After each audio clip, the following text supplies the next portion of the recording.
We meet in an hour of change and challenge, in a decade of hope and fear, in an age of both knowledge and ignorance. The greater our knowledge increases, the greater our ignorance unfolds. No man can fully grasp how far and how fast we have come. But condense, if you will, the 50,000 years of man's recorded history in a time span of but a half a century. Stated in these terms, we know very little about the first 40 years, except at the end of them, advanced man had learned to use the skins of animals to cover them. Then about 10 years ago, under this standard, man emerged from his caves to construct other kinds of shelter. Only 5 years ago, man learned to write and use a cart with wheels. Christianity began less than 2 years ago. The printing press came this year. And then less than 2 months ago, during this whole 50-year span of human history, the steam engine provided a new source of power.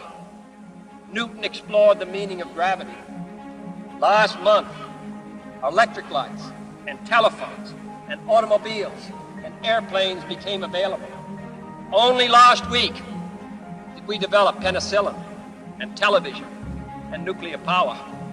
This is a breathtaking pace, and such a pace cannot help but create new ills as it dispels old. So it is not surprising that some would have us stay where we are a little longer, to rest, to wait. If this capsule history of our progress teaches us anything, it is that man in his quest for knowledge and progress is determined and cannot be deterred.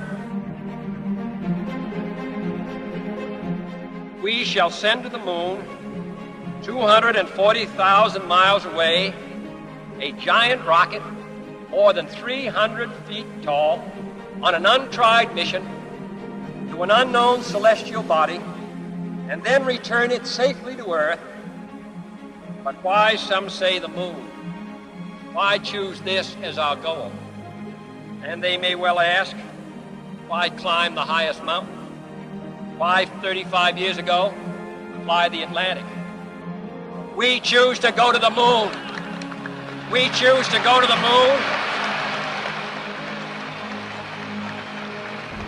We choose to go to the moon in this decade and do the other things, not because they are easy, but because they are hard. Because that goal will serve to organize and measure the best of our energies and skills.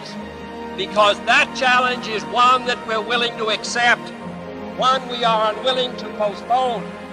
And therefore, as we set sail, we ask God's blessing on the most hazardous and dangerous and greatest adventure on which man has ever embarked.